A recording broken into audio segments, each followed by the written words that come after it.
Internet, ici Grace. Avez-vous déjà entendu la citation « Quand l'injustice devient loi, la résistance est un devoir ». Parfois cette citation est attribuée à Thomas Jefferson, parfois à Henry David Thoreau. Quoi qu'il en soit, les mots ne sont que des mots s'ils ne quittent jamais le papier, s'ils ne sont jamais réellement appliqués à la vie réelle. C'est pourquoi aujourd'hui, je veux parler de la responsabilité qui incombe à l'individu, et de ce que cela signifie de se mettre au pas face à une grande injustice. Parce qu'il semble y avoir un sentiment défaitiste qui flotte dans l'air ces derniers temps. Le sentiment que nous sommes tous entourés d'imbéciles et que nous sommes la proie de monstres. Et même si cela est vrai dans une certaine mesure, cela ne signifie pas que vous, en tant qu'individu, êtes impuissant. Comme si vous étiez une sorte de spectateur de votre propre vie, attendant que d'autres personnes vous disent de sauter et à quelle hauteur. J'étais parti pour discuter de cette idée quand j'ai vu cette vidéo virale partagée sur Twitter. La vidéo est celle d'un enterrement. Le patriarche de la famille est mort. On peut comprendre que la mère ait le cœur brisé suite à la perte de son mari. Ses fils sont là, avec quelques autres personnes. Comme vous pouvez le voir, ils respectent tous les règles de distanciation sociale. Ils sont séparés de 2 mètres et portent leur masque et rendent un dernier hommage aux défunts. Dans la vidéo, vous voyez le fils déplacer sa chaise pour s'asseoir à côté de sa mère et la réconforter, pendant ce qui est probablement l'un des moments les plus sombres de sa vie. Tout à coup, un membre du personnel du funérarium apparaît, interrompt les funérailles et dit à la famille de se séparer. Le fils ne peut pas serrer sa mère dans ses bras, il doit s'éloigner de sa mère de 2 mètres. C'est un privilège pour moi d'avoir été invité à diriger notre service aujourd'hui pour célébrer la vie d'Alan Wright. Je vous souhaite donc à tous une très chaleureuse bienvenue alors que nous nous unissons dans l'amour et l'amitié.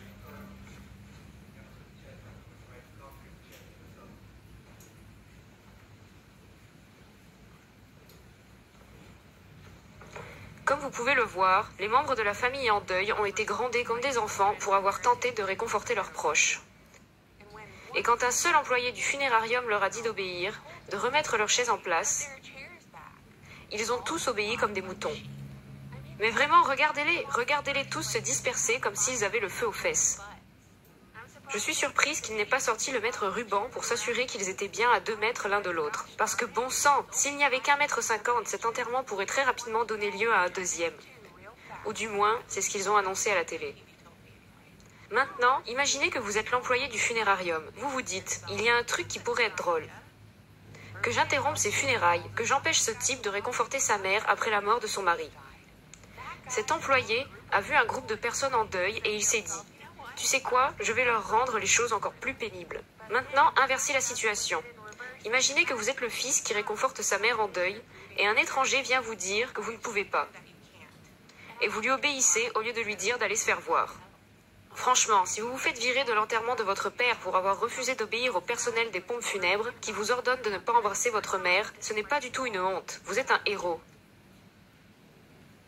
Pour moi, le personnel, tout autant que les personnes qui reculent leur chaise, ont commis exactement le même péché. Ils ont tous scrupuleusement suivi les ordres. Les membres de la famille sont probablement allés aux funérailles dans la même voiture. Ils sont probablement aussi allés au restaurant et se sont tous assis côte à côte. C'est pourquoi je ne comprends pas pourquoi l'on accepterait que l'on ne puisse pas serrer sa propre mère dans ses bras à l'enterrement de son père. Ceci est devenu un état policier à part entière, devenu de l'obéissance aveugle, inculquée par des mois de mensonges et de discours alarmants. C'est de la torture psychologique pure et simple. Le fils qui a été réprimandé a utilisé Facebook pour exprimer sa frustration face à la situation. Il a écrit « Je peux m'asseoir dans un restaurant, je peux m'asseoir dans un pub, je peux vivre avec elle, je peux voyager en limousine jusqu'au crématorium avec 6 personnes. Mais quand je veux faire un câlin à ma mère à l'enterrement de mon père, un homme déboule en pleine cérémonie en hurlant « Arrêtez la cérémonie » et nous oblige à nous séparer. C'était déjà une journée horrible, cet homme l'a rendu pire encore. Ce type fait valoir des arguments tout à fait valables, mais il a quand même suivi les ordres. Ces mots ne valent rien, son post sur Facebook ne vaut rien. Ce ne sont que des gribouillis sur un écran si on ne les met pas en pratique. Ce n'est qu'un reportage pour provoquer l'indignation, pour normaliser cette pratique, pour renforcer la tyrannie, et un programme d'apprentissage sur l'impuissance dans la société. C'est en partie pour cela, je pense, que beaucoup de ces vidéos sont diffusées et deviennent virales. Alors à quoi avons-nous affaire? À l'effondrement de Rome seconde partie, mais cette fois avec le Wi-Fi? Sommes-nous vraiment tous si impuissants et si ignorants que nous devons perdre notre dignité et notre humanité en échange de ce que nous appelons la sécurité, qui est ironiquement fournie et mandatée par l'État? Vous savez, beaucoup de gens se déplacent dans leur vie comme des fantômes, en pensant que leur vie n'a pas d'importance. que rien ici sur Terre n'a d'importance. Leur impact, leur héritage, s'ils en ont un, s'estompera au fur et à mesure que les générations futures prennent le relais. Alors pourquoi s'embêter? Franchement, je ne comprends pas cette mentalité, et je ne veux pas être entouré de gens qui réagissent ainsi. Parce qu'en tant qu'individu, nous avons le pouvoir soit de jeter les bases de la tyrannie, soit d'être le coup de vent qui souffle le château de cartes. Le choix est vôtre.